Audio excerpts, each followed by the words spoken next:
Today's guest is an expert in PsyOps, mind control, and government brainwashing. One of the most powerful techniques that people don't really understand. If you want someone to think an idea is their own, you have to make them feel clever for coming up with that idea. In our last episode, we explored his process for reading and manipulating human behavior, techniques he's taught to the CIA, the FBI, and the US military. I've studied PsyOps for a very, very long time. I train PsyOps. The fastest way to engineer behavior in a country is to destabilize the nation. And the fastest way to destabilize a nation is make people stop trusting their neighbors. Now we'll dive deeper into the persuasive tactics that can influence someone's thoughts, uncover the psychological operations hidden within social media, and break down the step-by-step process used to brainwash an entire population. They're in the business of engineering reality. The events are real. The story behind them are almost never real. You see something happen on the news, you see something happen in your life, and you just have one word. Just memorize this one word when you hear that stuff or see that stuff. Chase Hughes. Welcome back to the Jack Neel Podcast. Thanks, dude. Glad to have you. Chase, on our last podcast, the viewers said that the moment you started speaking, they couldn't stop listening. How do you make someone focus completely on your words? There's a few different ways to do that. So let's talk about the mechanics of how that works first. So first, when you want someone to focus, if I want you to feel anything, then all I get you to do is pull files out of your mental file cabinet. And this is one of the most powerful techniques that people don't really understand. If I talk about something, you have to pull out your references and all of your files about that thing in your own file cabinet. You can't resist it. Like if I say pink elephant, I've just created an image in your head irresponsibly, which is how we usually use language. But if I talk about something vividly, then I'm getting you to pull out these files. And this is just one of the most critical lessons that I teach any of my one-on-one clients.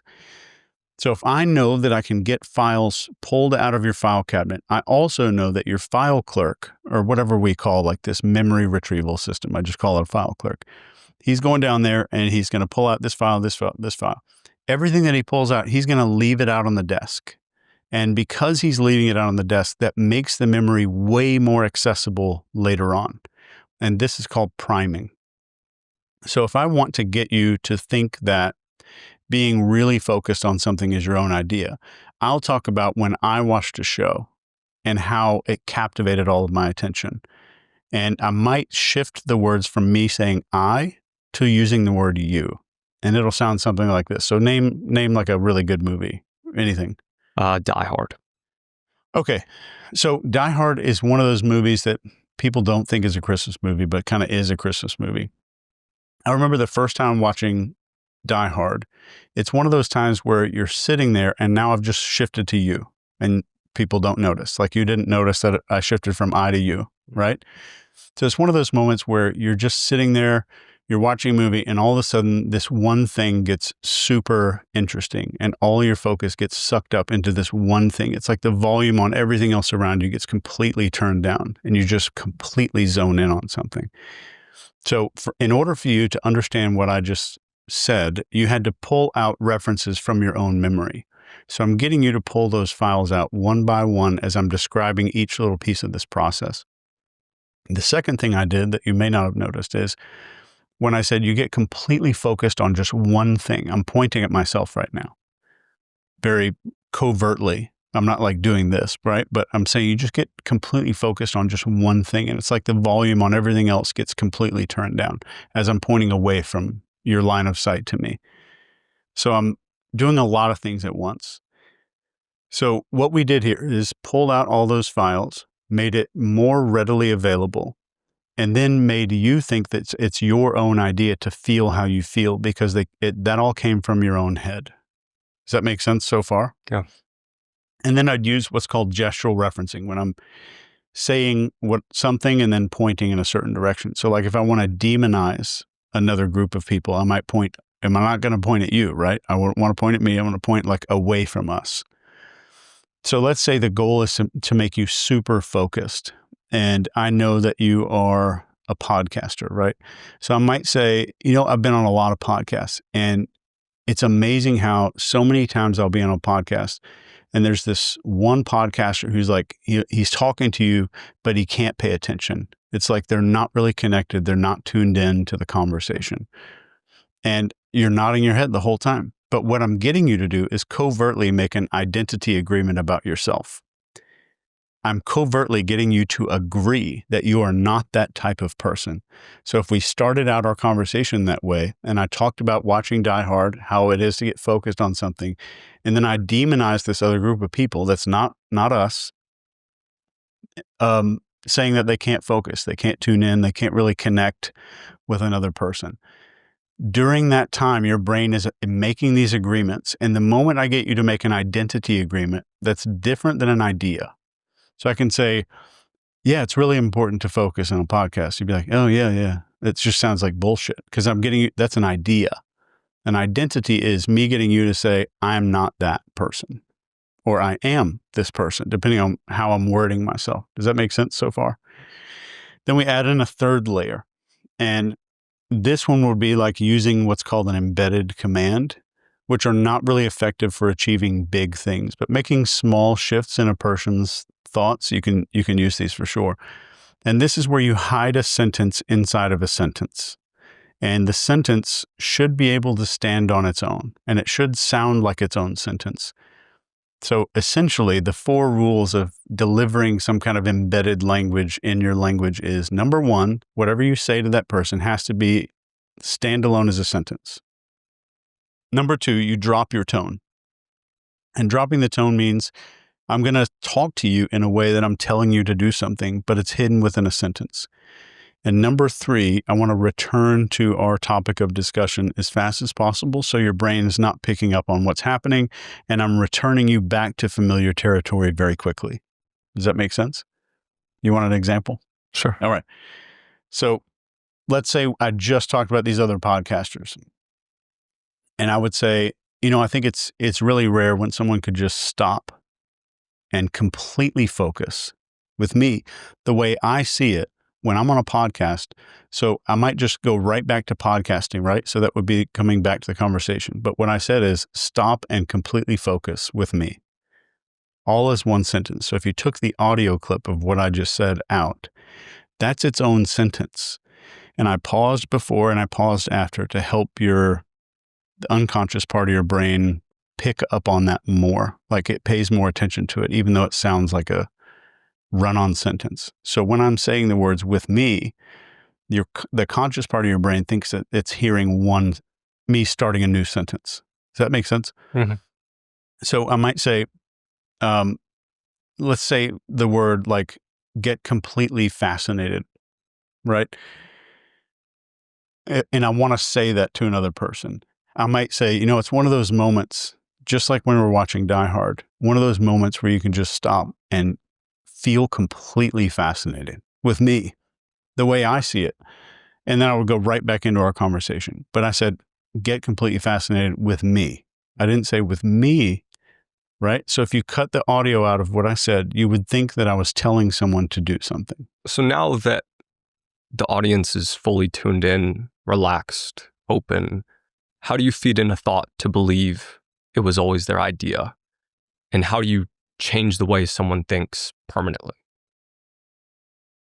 So there's a recipe, and I can't teach you the whole recipe because it's something that we teach to a lot of attorneys. But I'm going to give you exactly what you need to kind of reverse engineer this on your own.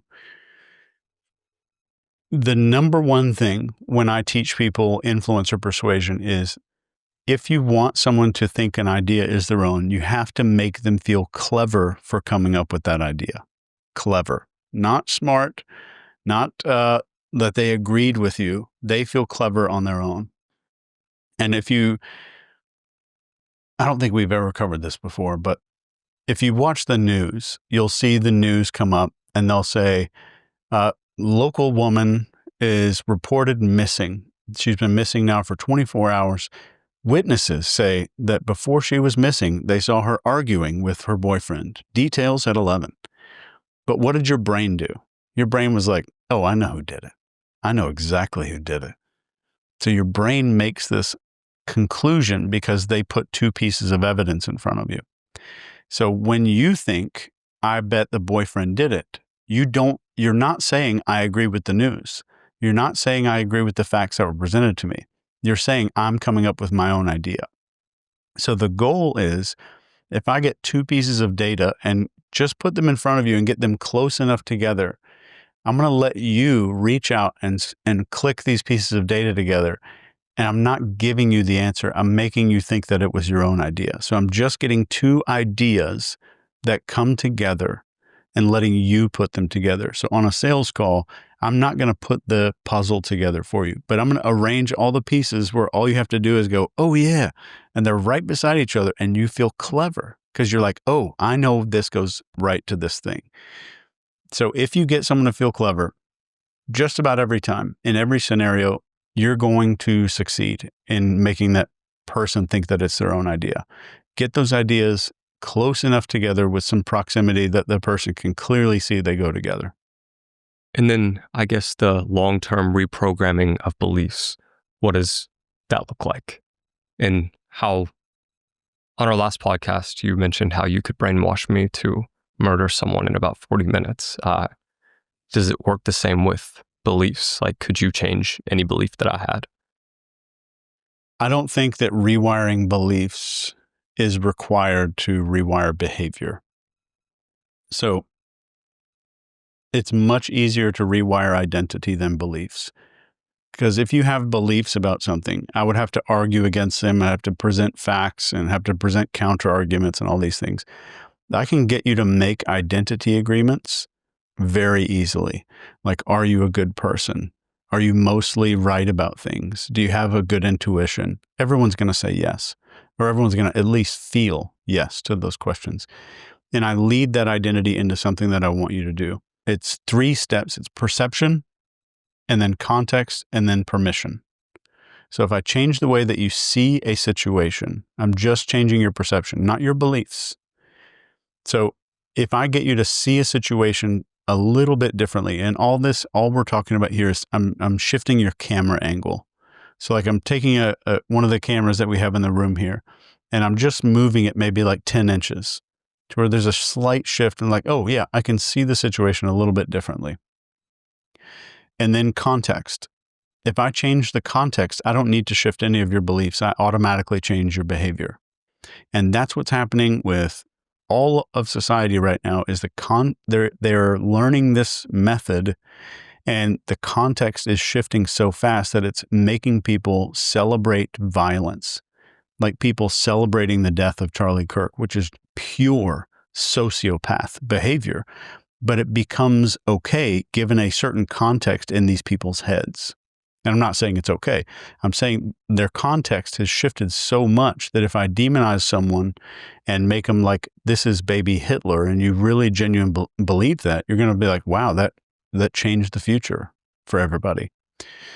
But another example of this, in the 1950s, there's a comedy hypnosis show. Like you've seen them before. Like you go to a comedy club, there's a hypnotist there, he gets some volunteers up on stage, makes them do like stupid shit. Like one of the bits that this guy did, he had everybody up on stage and he said, all of you are working for the sheriff's department or police, and everybody out in the crowd right now is rowdy. They're at a house party. You're trying to bust this house party up. They're waking up the whole neighborhood and nobody's listening to you. But the thing is, you can't get off the stage. So everybody up on the stage is kind of going up to the edge of the stage, yelling at everybody, pointing at them like, you better listen to my authority. I'm going to arrest you. So they're under hypnosis, like thinking that they're police, kind of playing along a little. And then he says, now the people in the audience, now they're pulling out these giant like alien ray guns or some kind of a gun. And then one guy that's up on the stage, hypnotized, is an off-duty police officer with a concealed weapon and draws his weapon and starts shooting into this crowd of people. Really happened. Which he, obviously, he was a good guy on the force for many, many years. And the context was something where he would use his weapon. So he was in a comedy club, then he was in this weird situation where he's on duty. And in his mind, being on duty means that if I'm threatened, I'm going to immediately react with deadly force if, these conditions are met for deadly force. So the context shifted. So his behavior automatically shifted, which is the final thing in PCP. We have perception, context, and permission. So this gave him like this social permission to say, I am allowed to do this and I'm justified to do this because the context changed. So if you can change a person's context, you can get any behavior that you want out of a human being. That's really fascinating. I haven't heard that story before about the undercover officer being hypnotized. I'm sure that's probably happened a few times. No doubt. Chase, how do you know if you're in the middle of a psychological operation? I would just assume 24/7 that we are. But let's go into the details. But what are the signs that something is a psychological operation specifically? So narrative sticking points. So matching narrative is number one. Matching narrative means that I'm hearing pretty much the same messaging from media outlets, celebrity influencers, which is number two, and authority. So people that are in a position of social authority, not like cops and lawyers, and judges, but people in social authority, like pop singers, and I won't say any names, pop singers, the most popular pop singers, all saying the same shit on social media. That should terrify you to the deepest part of your core, that none of this is real, or none of this is what it seems like. And those are the first two. Number three is if you're seeing people silenced or ostracized for disagreeing with an idea. We saw this during the pandemic, like crazy. There were Harvard-educated medical doctors that were kicked off of social media, which is our greatest fear of human beings, is being ostracized socially. It's greater than death. This is why public speaking is rated higher by almost everybody than death. And it's not public speaking that we're afraid of. It's being out there and having a big idea and then getting rejected by a large crowd. That's what terrifies human beings. And you can leverage the shit out of that, especially when you can manufacture an artificial tribe on social media. So Harvard-educated doctors that disagreed with this mainstream narrative were getting banned. And the dude, I can't remember his name. I wish I could. But the dude who invented mRNA vaccines was on there and went against the narrative and got ostracized. The dude who invented this kind of vaccine, it's unbelievable. So like, and that step three, just remember in your mind that if an idea requires suppression to exist, it's a horrible idea and it's most likely a psyop. Good ideas don't need to suppress other people. Good ideas travel on their own. Good ideas spread on their own. It doesn't need suppression by itself. So those three are some of the big ones. And is it fair to assume then that the people who are the most silenced have an idea that holds value, at least? Yes. If I'm seeing a large group of people or companies, because it's not like you're not seeing like, it's not the news host that's silencing that person. It's the billionaire owner of that network. And that's a big deal. That needs to terrify you to your core. Because if I could go on a little rant here and just let's talk about PsyOps and for real right now. When Charlie Kirk got killed, I put a video out there. I don't know if you saw it. I just kind of put my iPad up on a table and went on a rant. And I don't know how to record videos very well. I don't know how I have 1 million subscribers on YouTube, because the way that I record videos on YouTube, I just start a Zoom meeting and record it. That's how much I don't know how to record stuff. But at the end of the day, if you're on social media, I want everybody to know that there's a 90% chance that this stuff that we're seeing around the world is not some giant agenda that's scheduled out in some dark room with dudes smoking cigars and writing all this stuff out and planning it out. If you look at how algorithms work, it's not like let's serve George Soros or anything like that. The algorithms are what's going to make Jack click on this ad to buy some new boots or to buy a new coat, right? And that's what the algorithms do. And we can go deep into how algorithms manipulate the shit out of you if you want to do that. But and the second thing that they do is make you feel like you're part of a tribe. No matter what, if you have some dipshit weird beliefs, they're gonna put you in with all of your buddies that think like you do. But at the end of the day, if you're on the left, you're being shown the stupidest dumbasses on the right that could possibly exist. But what the way that you're shown it so often on repeat, you have no other choice in your mind unless you're deliberately seeking out competing media narratives. You have no other choice in your mind but to think all of these people are insane. All of them are absolute idiots. I don't know how this is possible. And if you're on the right and you scroll through your feed, if you're on X or Instagram, doesn't matter. You scroll through your feed and you're going to see the absolute dipshit morons on the left. And they're going to show you the most crazy psycho people possible over and over and over and over again until you say, this is the left. Not these are people on the left or this is the right. Not just these are a couple of people. Because if you think to the time that, where did we go yesterday? We went, we didn't go into Walmart. But if you walk into a Walmart, you're going to see people that voted in a way that you didn't vote. And they're not breaking shit. They're not screaming. They're not psycho. And they probably want the same things that you do. You have more in common with these people than you think. You're going to go see somebody on the right if you're on the left, or somebody on the left if you're on the right. They want to feed their kids. They want to pay lower taxes. They want to feel safe in their own home. They want to chill. They want to come home at the end of the day and put their feet up and have some time off. They want to have time with their family. I want everybody to know, I've studied PsyOps for a very, very long time. I train PsyOps.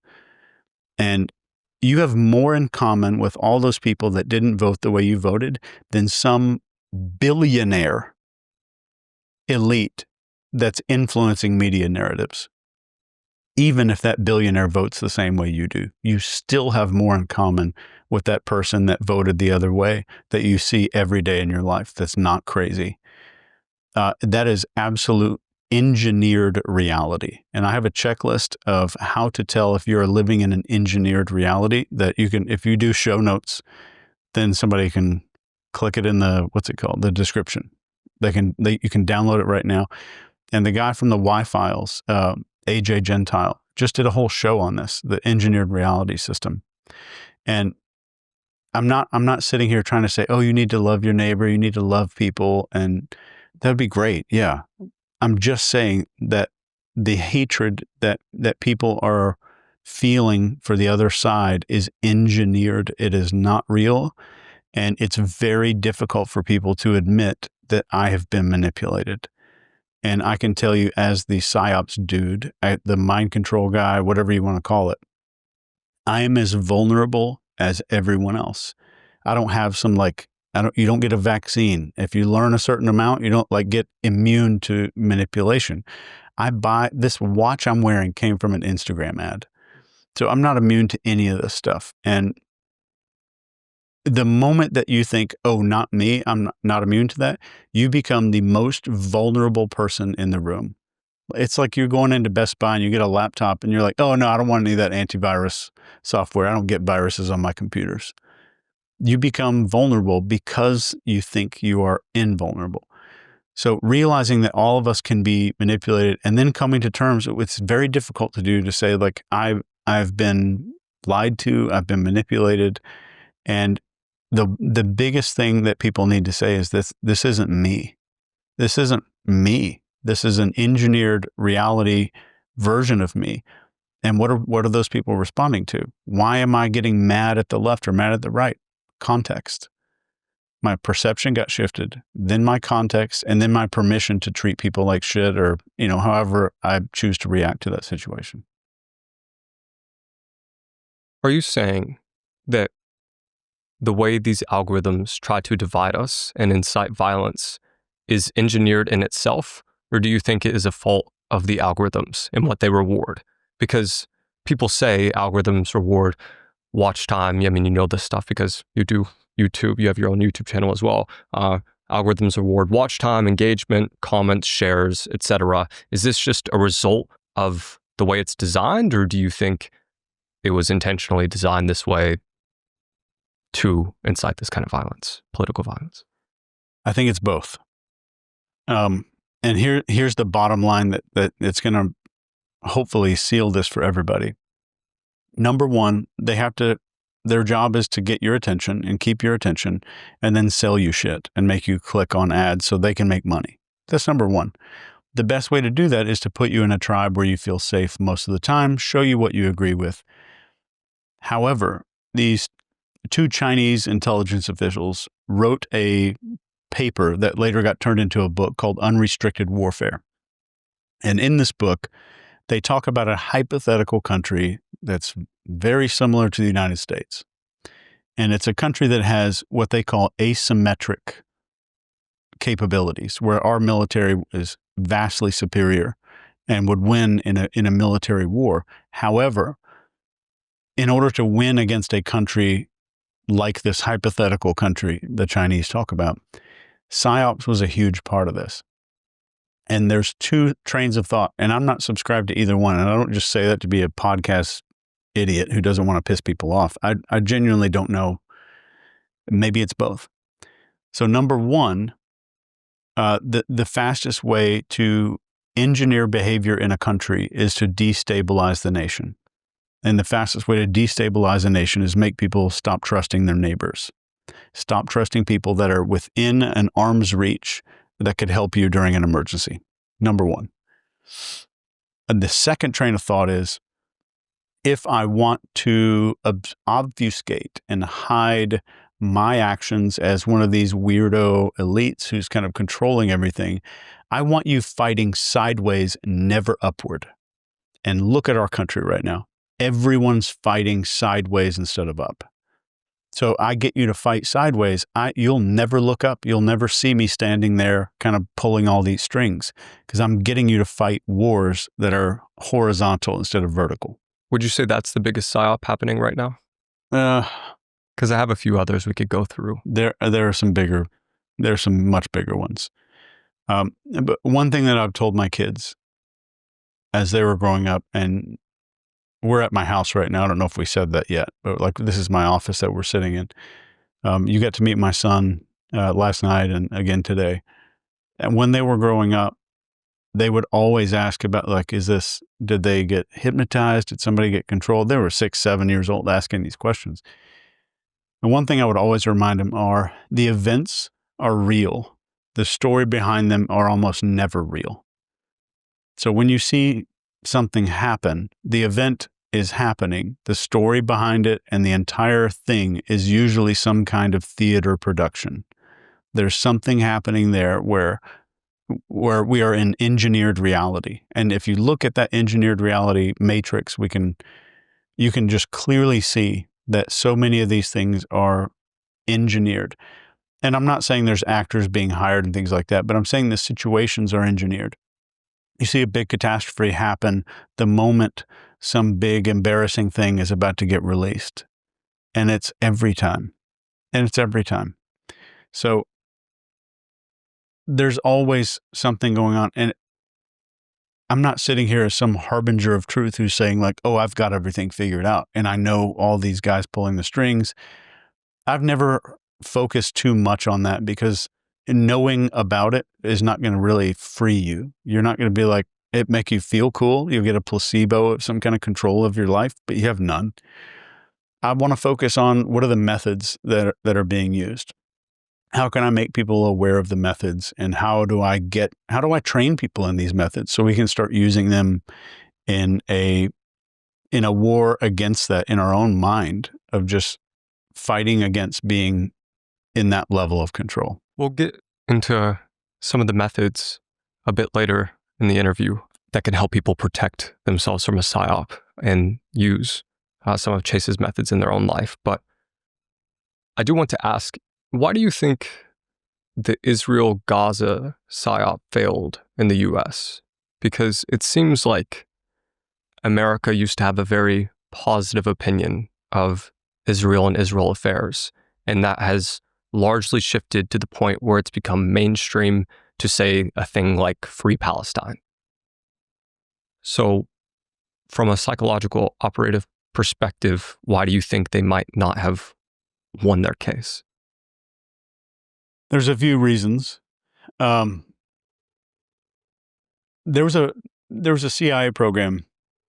I think it started in 1957. It was called Project Mockingbird. Are you familiar with this? Part of this, yeah. They installed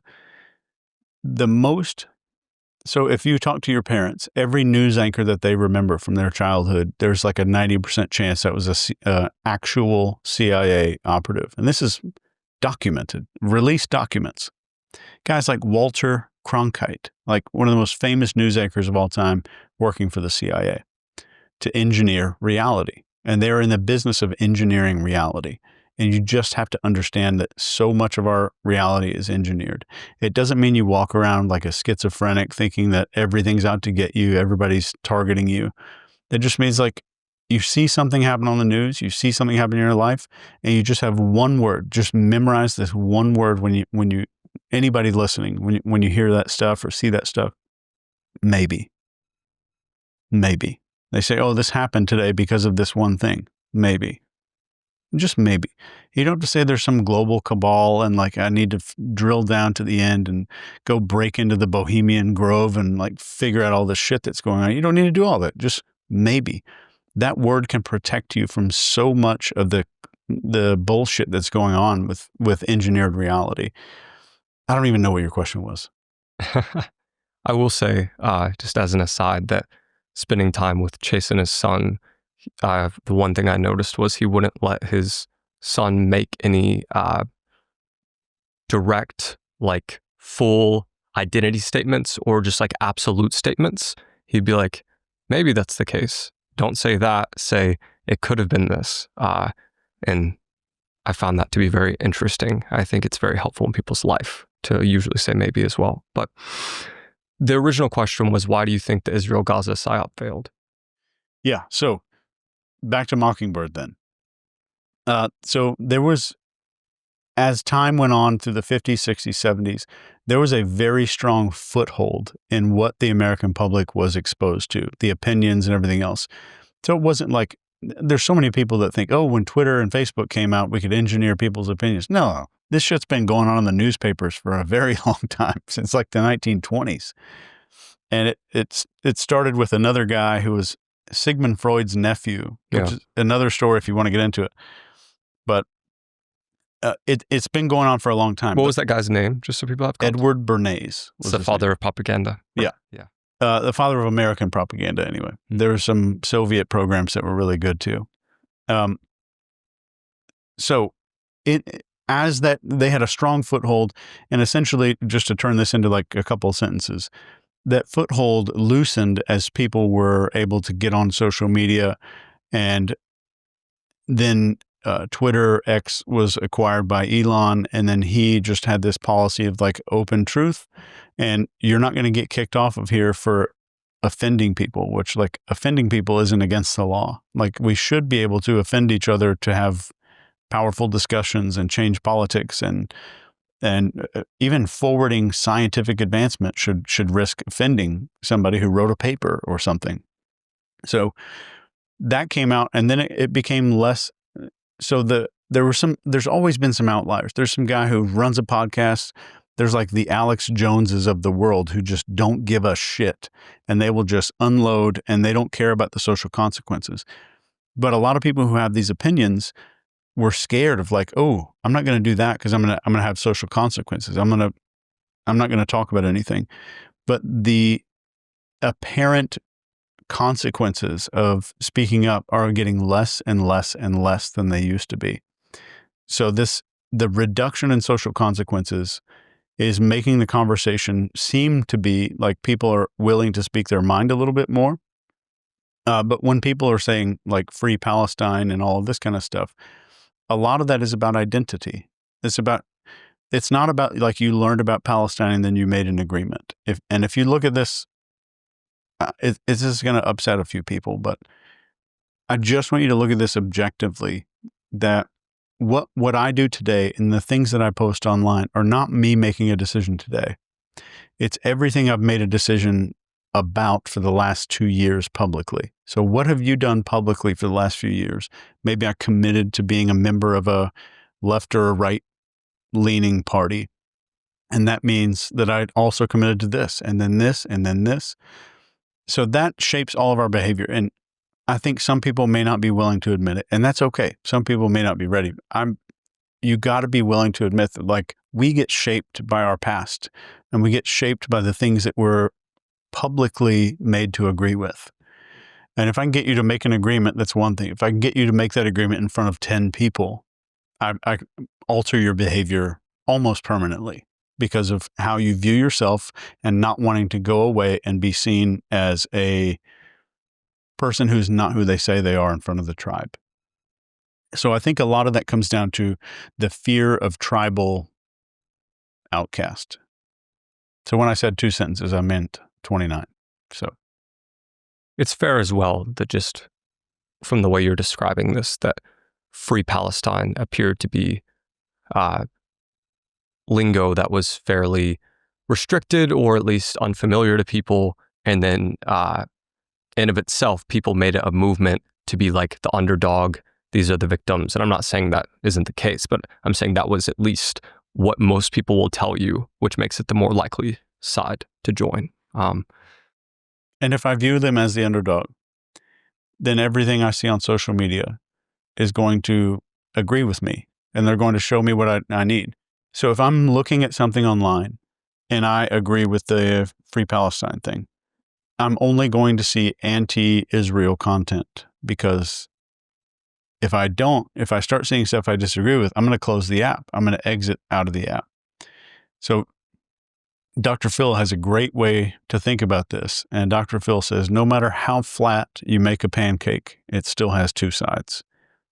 And I think it's important for us to look at both sides of every story. So if I'm on the I support Israel forever side, I want to look at some of the opposing narratives. I want to look at some of the other things. If I'm on the Free Palestine side, I'm going to look at some of the other things from the other side and what they think. And I want everybody to know, if you're listening, our brains have not physically changed in 200,000 years. No new wrinkles or anything. There's nothing really different about our brain.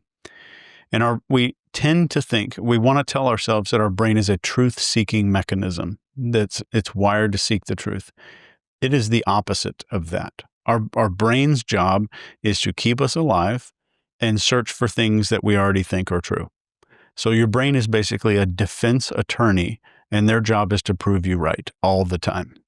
And once we understand that, I'm going to start looking at other things. So I'm either A, well-informed, or B, I'm not going to consume one-sided narrative-based media. Do you think porn is part of a psyop? No. Do you think AI is a government psyop? No. Do you think Jeffrey Epstein is a government psyop? I think government op without the psi. So you don't think it's possible that Jeff Epstein was just a financier? No. And I know a lot of people who are way more educated than I am on the whole situation. I don't read about it. I don't follow a lot of those stories. Everyone that I know that works in intel positions thinks that it was a operation of some kind. Why do you think everyone has become more anxious? That's a very good question. And this is just my opinion. I think we have anxiety because we have unlimited amount of distraction and thought anesthetic. So like you go to the bathroom, you take your phone. You go in the shower, you put on a YouTube video so you can listen to it. You sit in the car. We don't have boredom anymore. And boredom used to be one of the ways that we would mentally process a lot of stuff. And the second piece of this is, if you look at Maslow's hierarchy of needs, which is a model, and all models are wrong, some models are useful. I think this model is useful. The third level, you have survival, and then safety, and then belonging, and this kind of social part of the triangle. And on the belonging part of the triangle, our brains were wired, like we said, our brains haven't changed in a long time. Our brains are wired to handle a tribe of like 150, 175 people. And you have a life in social media that has tens of millions of people in there. We cannot handle it. Our brains cannot possibly handle it. But it gives us a placebo that we're actually connecting to other people. And this is why we have a global pandemic right now of loneliness, even though we're more connected, but we're more lonely than ever before. Because what we are usually on social media is performative. I'm performing something. So no matter how much someone likes me, I know for a fact they're not liking me for me. So we get anxiety. Social anxiety is through the roof. General anxiety is through the roof. Dr. Daniel Amen has some great commentary on this stuff when he was on, I think he was on Rogan like a week ago talking about this. And when we don't experience real connection with people and we're performative all the time, we are desperate for people to tell us things, to connect with us. But even if they do connect with us, we know it's not the real me. So we don't have any real social fulfillment. There's a French philosopher named Sartre, and he wrote about this thing, and it's now commonly referred to as Sartre's hell. You get these three people, and they're essentially in hell, but hell is other people, and it's not in a way that you might think. In Sartre's hell, you get locked in a room, sort of locked in a room with these three people, and everyone needs so badly for other people to acknowledge something about them. I need everybody to see that I'm a good person. I need everybody to see that I'm beautiful. I need everybody to see that I have a good heart, or whatever it is. And in Sartre's hell, they're desperate. There's three people, and he goes up to one of the other people, and one of the guys says, I need you to tell me that I'm a good person. I need you to tell me this about myself. And the other person says, yes, that is you. And he doesn't believe him. So he refuses to believe him, but he's still desperate for them to keep saying it and keep saying it. And the funny thing is, the door opens like once a day so they can walk right out of the room and no one leaves, because they're desperate to confirm these things. They're desperate to confirm who they are through the eyes of other people. And that's where we are right now. All of us getting into this desperation for, if I get enough likes on this video, if I don't have a pimple on my chin, then people are going to think I'm more credible. If I don't say these words right, then people are going to think I'm less credible. So I want to confirm what I believe about myself through the behavior of other people. And that is Sartre's hell. And I think that we are living in a digital version of Sartre's hell right now. I do want to touch back a bit, because I realize I glided past something you said. You said that a lot of the main anchors at the big media companies were CIA operatives. Do you think that's happening today? Yes. Did you think I was a CIA operative? No. What are the signs? You mean like, what should we look for online? I think when somebody is asked a difficult question about their government, their agency that they might be working for, they might answer it in a negative way, but then they'll say, yes, but they do all this good thing and that good thing and that good thing. So that I think that allegiance mandates some kind of PR maintenance. So asking those really difficult questions are the way that I see people respond to those. And it doesn't make me say, oh yeah, 100% that guy is an agent or whatever. But it does make me say, interesting. That's interesting. That person got asked about something that happened in the 1950s with the CIA. And they say like, yes, they did that back then. However, nowadays, their new focus is this and this and this. And they'll throw a little commercial on top of the admission of the negative thing that happened. Yeah, I think Gen Z, maybe this is biased because this is at least my belief, but I think people would be surprised that the CIA is sophisticated enough to infiltrate the influencers that Gen Z and Gen Alpha watch. Because they're like, oh, there's no way these older guys are able to get in here and do this kind of thing with us. You know, like we're watching TikTok, we're watching, I don't know, Sora AI videos, Instagram Reels. But if you were theoretically going to design a psychological operation, what would be the main areas you think you would have covered on social media? You mean like if I wanted to recruit someone like you? No, I suppose, like, do you think they're everywhere? Do you think it's just media? Do you think it's podcasts maybe? Do you think it's TikTokers? Like, how many, is it everywhere? I think it's in every area where media is consumed, yeah. It's fascinating. And I'm not saying, let's be clear. So when I'm saying like somebody's an operative or whatever word you want to use, they're not like walking around on their off time, pulling out their secret CIA ID card and badging into the main building. That's not what happens. Even if you go back to Project Mockingbird, they're just getting some talking points in a letter every once in a while. They're just saying, oh, you know what? Don't have this guy on your show, or don't allow this to be spoken about on your show. Or if they talk about this, you're going to cut it out. There's simple things like that. Some very basic instructions.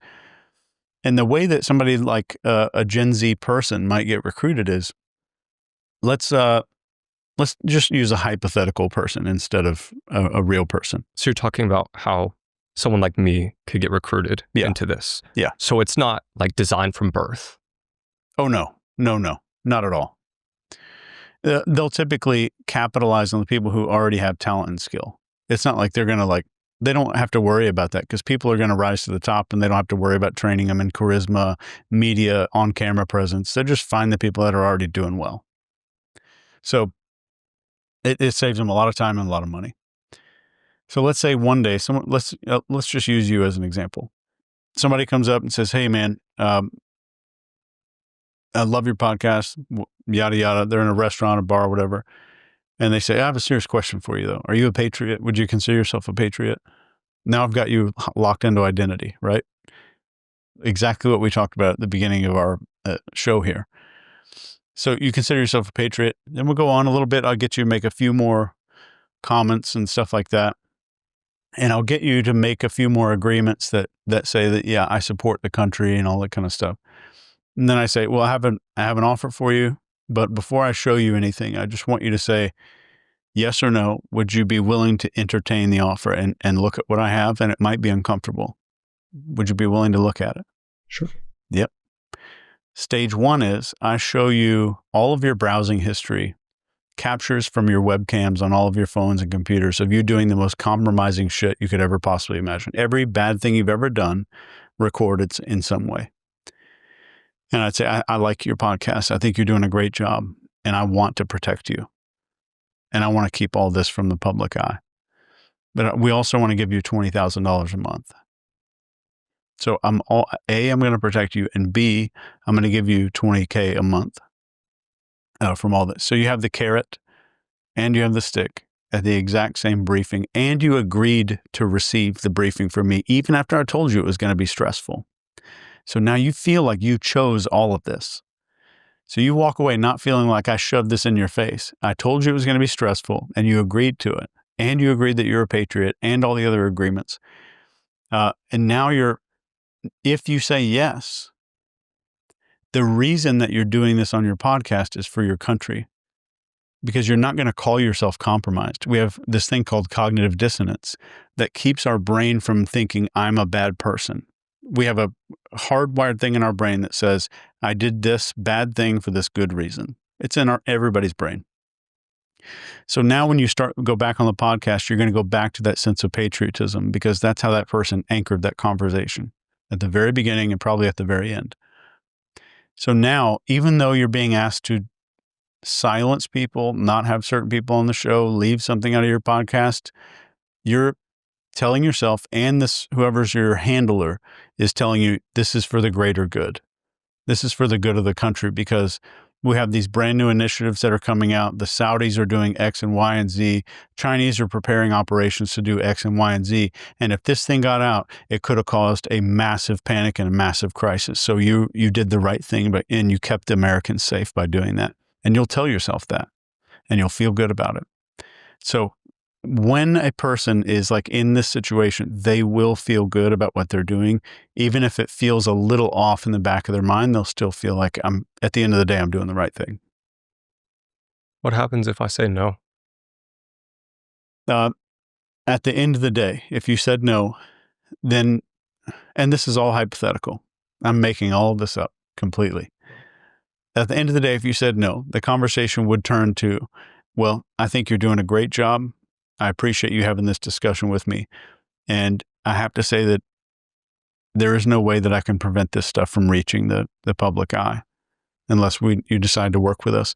And all I'm asking you to do is just work with us once a week for 5 minutes. But it's up to you. And that'll be a mind virus in your brain for weeks and weeks and weeks, and it'll never go away. And all I've got to do is leave you a business card with a phone number on it.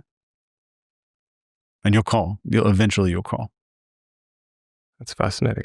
Chase, you and these crazy hypotheticals, man. I just make them up. As a government mind control expert, we'll say, what psyop do you think is being run on you, or what psyop have you been susceptible to? I think about 3 years ago, and these were all political. This is like I started, I followed one conservative person, and then I got all these other things. And damn, I was never going to admit this on anywhere. But I got down to a point where I was on X under an hour a day, because I have these app time limits. Now they're like 8 minutes. And I don't even have social media on my entire phone anymore. But now I got to this point where I was just seeing so much of this doom and gloom. The world's going to end. The country's going to end. You need to start preparing for World War III, all this crazy shit, that I invested in a survival property. I bought things way too much money that I shouldn't have spent. And I just completely bought into this. And at the end of the day, when they said, oh, all this shit's going to happen, all this stuff's going to go down, I was sitting there with all of this stuff, sitting there looking around at all this stuff. And I was like, I am such a fool. And I felt bad for a minute, but it's just I have a human brain. I'm not superhuman. I don't have a super immunity to any of this stuff. So it's definitely something that anybody can fall for. And taking a break, like what I call a media diet, is maybe, with what's going on today with depression and loneliness and anxiety and all this stuff, it might be one of the healthiest things that you can possibly do. It definitely changed my life. So just to recap and put it succinctly, how do you protect yourself from being brainwashed? And how do you kind of not be affected by any type of psyop ever?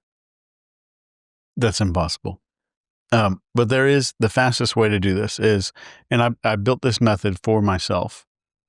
And number one is, what is grabbing your focus? So I need to train my brain to look for manufactured novelty, some unexpected thing, something that we never saw coming. It's a big black swan event that no one saw. train your brain to look for that. So that's the first way to hijack the mammalian brain is focus. Second is authority. So you train your brain the moment that an authority figure comes up, even if it's like some Hollywood celebrity commenting on politics. It's maybe a politician coming out and saying, these people are bad. Train your brain to look for authority figures, and especially when their messages line up. So part 3 of this is tribe. We start understanding and being able to spot the ways that artificial tribe is being manufactured. So if I own Facebook, let's say, or it doesn't matter, I'm not singling out Facebook. If I own a social media company, I can fake it to you that there are tens of thousands of people who agree with XYZ ideas. And the moment that I get you to believe that lots of people are adopting this new behavior, this new idea, then I get you to go along with that. And this is proven in research, study upon study. Some of these studies that are just fascinating to look at. These are done in the 60s, a lot of these done in the 60s. So we have focus, authority, tribe, and then emotion.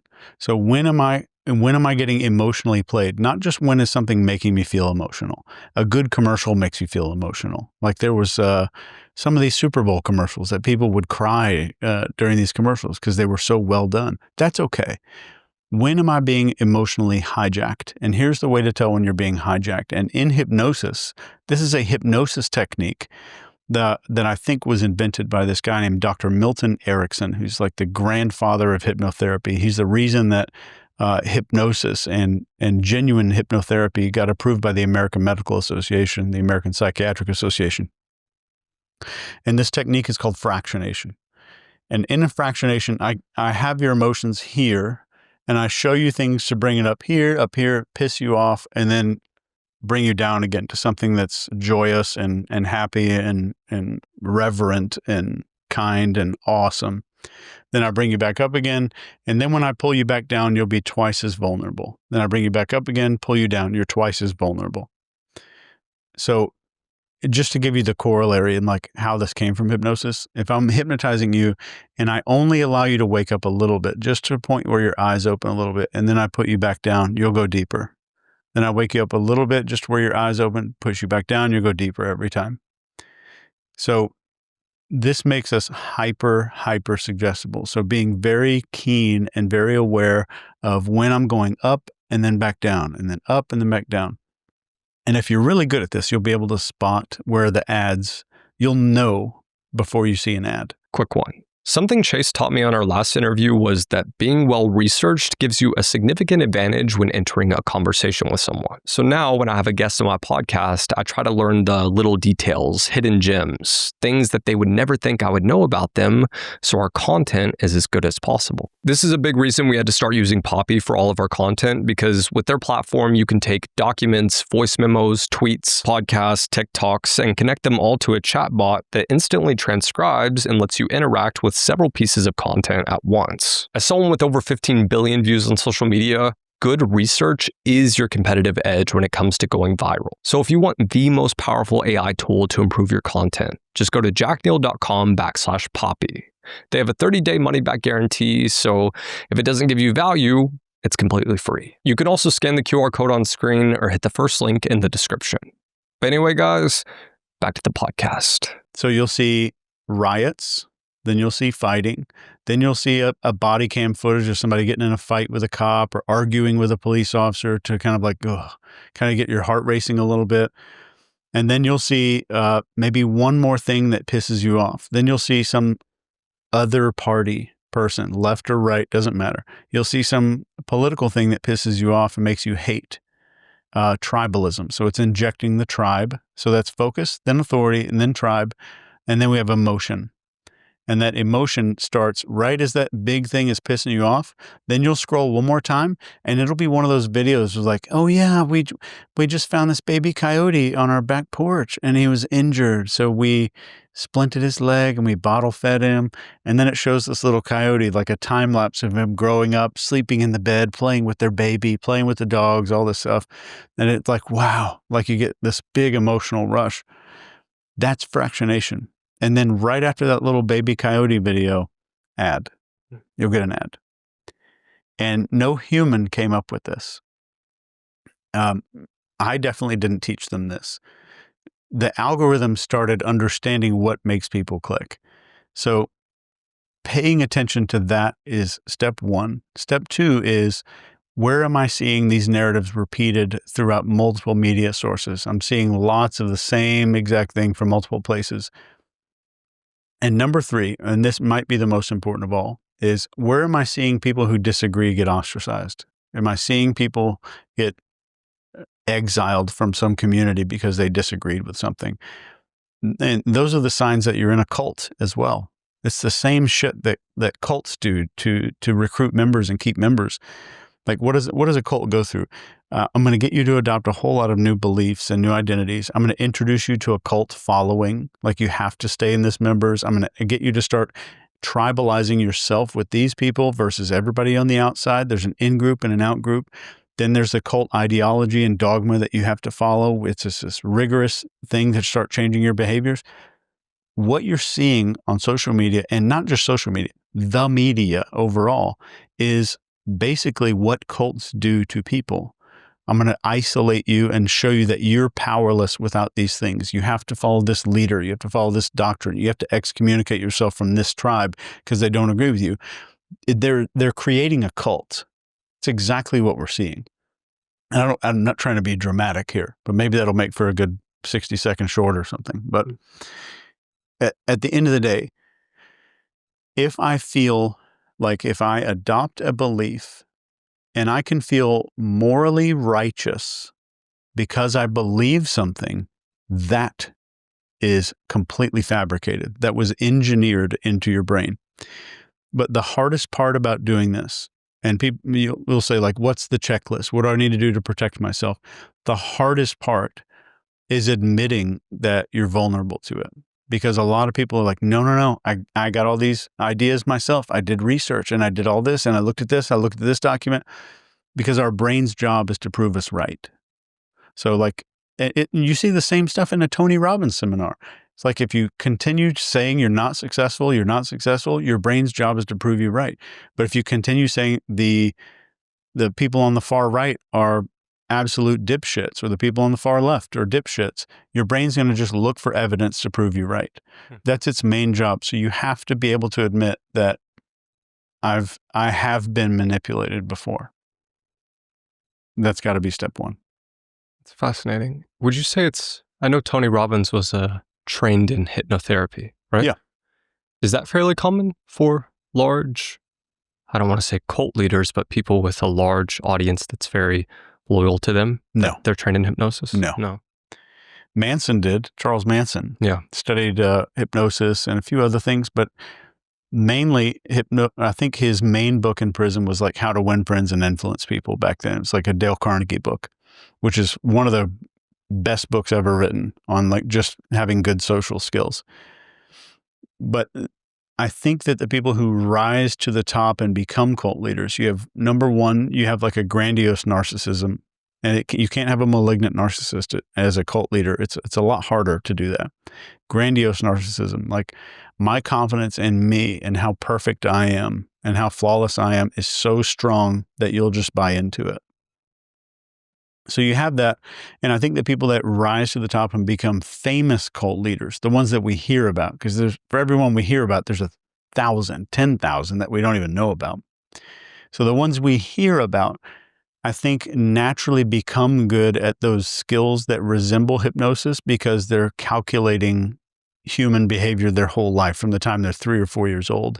They learn, if I say this one phrase, it makes mom emotional. If I do this one thing, I can get away with this. Or if I pay really close attention, I can hear Uncle Johnny's insecurities. And I'm going to file that away and I'm going to use it later on in our conversation because I know those insecurities and I'm going to use them a little bit later. I think it would be useful for people to use these tactics for good, of course, but you certainly can. How do you quickly spot someone's number one insecurity? It's, I don't know about quickly. Well, you can do it very quickly. To teach you, it would take a few minutes. Let's go into it if you want to do it. So the first thing is you need to spot what they need from other people. So typically, if I know what you need to be seen as from other people, I know what was probably missing in your childhood right away. And there's 6 social needs that we teach at NCI University. And these are significance, approval, acceptance, intelligence, pity, and power or strength. And it's not that I need to be powerful. It's not that I need to be significant or accepted. It's I need people to see that I am those things. So the guy that's driving the giant jacked up pickup truck with like the plastic nuts hanging off the trailer hitch and the MMA I fight all the time sticker and the Glock sticker on the back of his truck, all like just Mr. Tough Guy. He doesn't have a need to be powerful all the time. He has a need for you to see him as powerful. And those are 2 very different things. Very different. So if you're just in a casual conversation and you hear somebody say, oh yeah, I've been working there for 20 years and still everybody calls me up, even after I retired, they still call me and ask for my advice. That's significance. You're hearing significance right away. If you hear, let's just make it a company they used to work for. Somebody says, yeah, I actually worked there for 20 years. It was the greatest group of people. Everybody takes care of each other. Boom, acceptance. You're hearing it right away. Or if you hear somebody say, yeah, I mean, I worked at that company for 20 years, but that doesn't mean I'm going to be good at the speech tomorrow. I always mess these things up. Just so you'll say, oh no, Jack, you're going to do great. You're going to be really good. You did great last time. You know your stuff. That's approval. Or you hear somebody say, I worked at that company 20 years. And it was right after I got my master's degree in blank and I wrote my paper on this, which led me to a managerial position over there, intelligence. Or somebody says, I've been working at that company 20 years and they never really pay attention to anybody. It was horrible. We had horrible hours coming in. Our boss was a total asshole and I had to endure that for 20 years. Pity. So the pity needs person is one of the most confusing. It's not that they want pity. It's that they want you to understand how bad they had it or how much they went through. And our instinct with a pity person is to say, no, man, it's not that bad. You know, it was pretty good. You got a good paycheck. You had a good time. Not all the bosses were assholes. That's not what they want. So the moment you do that, it's like them knocking on your door and asking whether or not you're a drug dealer for the drug that they need. And you're going, no, not me. So we get dopamine and we get neuropeptides that flood our system when we get what we want socially. And what was the one we left out? Oh, the strength and power. Like I worked at that company 20 years and I was always the boss. Everybody looked up to me. Everybody asked me for advice. And there was a lot of these little weak guys down in the sales department that couldn't make sales. But I went down there and I told them, just the tough acting people. So that's one way of just seeing what people need socially. We'll ask on pity, what's the best thing to say? Just simply, that sucks, or that sucks because of XYZ? Somebody says like, well, I was in that relationship for way too long and now I'm starting to go to college and now I'm starting to get my own job, but it was still abusive and I still think about it all the time. My response to that person might be like, I don't know how you keep it together. I think most of these people that see you every day, they have no idea what you've been through and what you've endured to get where you are here today. So add on something and make them feel understood, maybe? Not understood. You're adding what I covertly said was that other people don't get you. But am I saying that I get you? Did I say the words, Jack, I totally get you? No. I'm implying it and you putting it together in your own head. I'm not saying it out loud. So now it's your own idea, your own thought. But let's go through these 6 needs again. So if I'm significance, I'm asking the question, do other people see me as significant? So do other people realize how bad I've had it? Do other people see me as powerful? But each one of those carries with it a childhood wound of something that was missing or something that didn't get acknowledged. And we carry stuff from childhood way too far into adulthood without us ever knowing it. And this is all of us. But if I have a significance, identify a significance person within probably 60 seconds. in any conversation. You can identify these needs in listening to people. We have a completely free course at NCI University you can take like instantly that walks you through some really good training on this. But if I know your significance, I know that your fear and your secret insecurity that not even your friends know is feeling insignificant and being left out and not making a difference. It's so clear. And if your need is acceptance, I automatically know that your insecurity is being left out, being exiled, or being made fun of in front of other people, or people laughing at you. If it's approval, it's that you're always right. All of your insecurities are right, and you're going to mess this up. So people confirming that. And if it's the intelligence thing, it's being seen as stupid or being publicly judged for not being smart.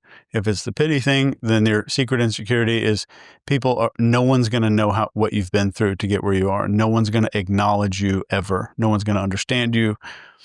So each one of those, we can see the insecurities very clearly. And there's deeper layer. This is like the preschool level of this stuff.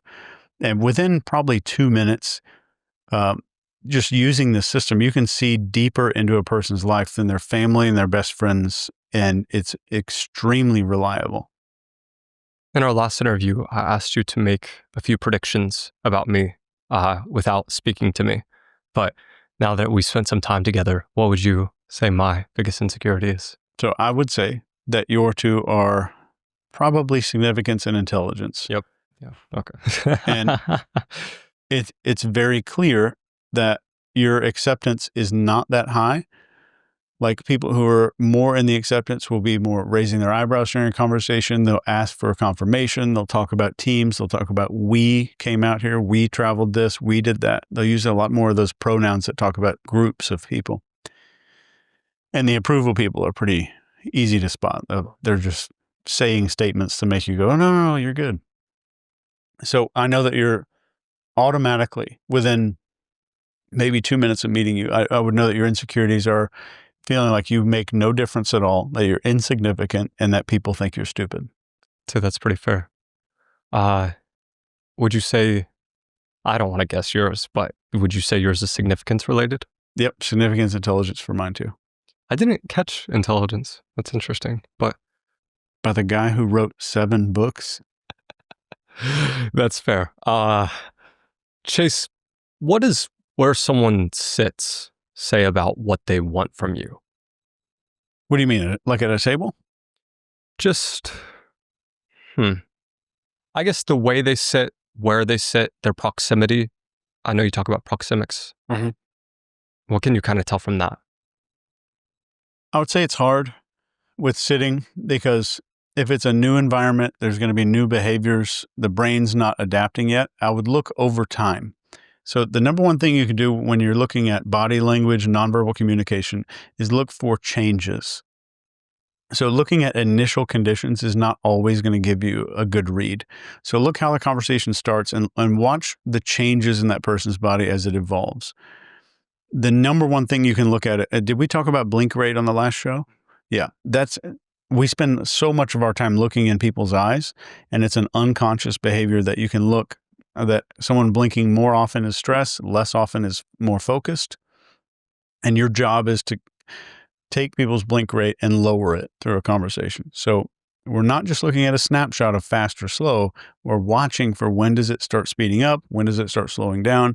If I'm speaking on stage, I'll look out in the crowd. And if I'm looking in people's eyes, like around the room, and as I'm talking, if I see people blinking more often, I'll just change the subject. I'll raise my voice. I'll jump off the stage and walk around a little bit, and I'll regain that focus and look around the room again, and I'll see the blink rate has dropped again. But when you look at a person's body, you want to, there's a whole lot of things we could look at, like breathing and angles and all this kind of stuff, but you want to look for, are they leaning back or leaning forward? And one of the biggest things that we teach people in influence of sales and with NCI is that we don't make big decisions with our backs against a chair. It just doesn't happen. So they teach all these cool closing techniques, exactly what to say to close the sale, but the person's kicked back and like leaned back in a chair. Your goal is to get their body to agree first before their brain does. because that's our first language. I mean, we've been moving our bodies and communicating with each other with bodies for 1,000,000 years. Who the hell knows how long? But this language thing is very new to us. There's a hierarchical structure in our head for our auditory cortex. We have a visual cortex. We have all this hearing system and sound processing cortices in our brain. There is no structure for language. None. Not one structure in the human brain for language. There's an area where we kind of default throw some language skills into. There's two. But we have to understand that we've been communicating with our bodies a long time. So if I want you to do something, I'm going to make sure that your body starts agreeing before I ever ask your brain to start agreeing. So if you're leaned back in a conversation, I might think that you're not, it doesn't mean you're disengaged. Like, don't believe that body language stuff you see on the internet where this always means this. If anything tells you that, it might be a crappy source of information. But if I'm seeing someone leaned back, and then we have a contract here on the table, and I slide this over and say, "What do you think about it?" Or I hand you a pen or give you a glass of water, I'm going to get you to start leaning forward. That's the only time that I'm going to start talking, once your body is doing what I need it to start doing. What can you tell about a person by the way they speak? I would watch for changes again. But if I'm seeing a rapid speech, I know that that's probably how their brain works. And I know that when they really want to stop and make a big decision, or I need to convince them to do something, I'm going to have to slow their speech down over time. And I'm going to have to set that example of talking slower throughout a conversation so that they start mirroring that behavior a little bit, and they start seeing that there's physical permission in front of them to start speaking a little bit slower. There's not much about a voice by itself that I would say. But let's say you were talking a certain way, and the moment that I mentioned one subject, call it whatever you want. Let's say I mentioned politics or something, and your voice starts speeding up. I'm seeing a change. So, like the first, I don't think people get training in this stuff enough. That you read this article on 17 ways to tell when somebody's lying, or 12 indicators that he's cheating on you, like just absolute bullshit articles, which I've written a couple. I know. It's like I wrote a couple as I was starting out just because it gets clicks, but it gives people a little bit of a placebo of understanding. So at the end of the day, if you get good at detecting changes, then you are better than most people on YouTube that are talking about body language. If you're good at looking for changes and then being able to say, "Oh, I did this one thing, or this topic came up, or this thing happened, then I saw the blinking change and the breathing change and the body shifted, the voice changed." You just get good at looking for changes and then understand the meaning later. Like, start looking it up later.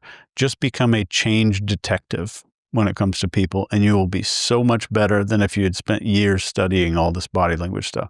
I will say that it seems like you do have a couple things that you've noted in the past that are reliable over and over again. Like on our last podcast, you talked about the things that you could tell just simply by looking at someone's face, like the soft, what are they called? The soft under eyes? Yeah, basically. lower eyelid. Yeah. Lower eyelids. If someone conceals their forehead, they're less trustworthy, that kind of thing. Is there anything else like that you've noticed? I remember Marcel telling a story. I don't know if it was about you or about someone else who had a similar skill set to you, about a girl he was dating that you could tell that she was bulimic or something. Yeah. Is there any other things that you look for that are reliable across the board? I think there's very, very few. And even those little things about wrinkles on the face and all that, I would say those are anecdotes too. They're not hard, fast rules. You have to be doing this stuff for a while. The only way that I knew somebody was bulimic, it's not because she like talked a certain way or anything. She had one finger on her whole hand where the cuticles were worn down from like acid exposure, and you could see little teeth marks on her knuckle on that same finger. That's the only reason I knew that. But how did you know to look for that? I didn't. I just saw her hand, and I always look at people's hands, and I just look around at people. And then there's like a deductive reasoning that happens after that. And I wish there was a way to, maybe there is, but I wish there was a way to write a book about that where you could just like, oh, you see some shit on somebody's fingernails. Let me flip to the fingernail section and like find this thing. Maybe there will be someday, but I find it the most difficult thing to teach people because I think it's just rooted in experience. Like I've never written an article on how to look at bulimia in my lifetime, but I knew that was bulimia just by looking at it and using this, maybe it's inductive. I don't know if it's inductive or deductive reasoning that just came naturally because I'm just so obsessed with human behavior as a whole and never judgmental. That's the biggest thing. It's like, if you're judging people, you're losing the game. It makes you less influential. It makes you less confident. It makes you less powerful in every situation. But you get to the point of like, I wanted to see behind the curtain. When I was like 19, I wanted to be a psychological voyeur. Like I wanted to see all the stuff I'm not supposed to see with other people. And that's what started me down this path to begin with. I wanted to see all the things that were hidden in plain sight. And one of the reasons like I became a body language guy was just trying to understand girls as a kid. And like, how do I avoid rejection? How do I know if I'm going to get rejected by somebody? I think over time though, it goes in phases. When you first learn this stuff, you're hypercritical of yourself. You're like, oh, how am I looking? How am I sitting? I'm like adjust myself all the time. And that is so exhausting. It was 2 years probably for me of just hyper managing myself. And just because you think like everything's such a big deal. And then you think everybody can see what you see, even though they can't. They don't pay attention to it. So then it becomes like, wow, these people are screwed up. And then the revelation comes like, oh, they're screwed up just like I am. They're a lot like me. They hide insecurities. They don't forgive themselves. They carry around shame 30, 40 years longer than they should be carrying around that shame. And you start realizing that we are so much alike that it's scary, and that we all hide the same things. We all don't forgive ourselves. We all conceal and pretend like we don't have shame. And even just as a perfect example, if you talk to someone today, if you're listening to the show right now, and you talk about there's an epidemic of loneliness, everyone's going to agree with you. Not one of those people are going to come out and say, I'm lonely. Because we hide it. We're ashamed of it. But we'll acknowledge that all those other people have that loneliness problem. But nobody wants to talk about it. So you start seeing that like we are so similar. It was a super drawn out answer, but. Can you tell someone's age quickly? Do you have that ability? I think you just look at somebody's hands and you can see the age. Yeah, what can you tell about a person by looking at their hands? Like, what are you looking for? I look for handedness. Are they right-handed or left-handed? And look where their watch is. I'm looking at, do they keep their fingernails well? Do they trim their cuticles? All those kind of things. Do they have calluses on their fingers? And I just do this as a hobby. Like, it's not like I'm really digging in there. Even when I'm like doing jury selection stuff, I'm not profiling fingernails and stuff like, it's not that cool. I wish it was that cool, but it's not.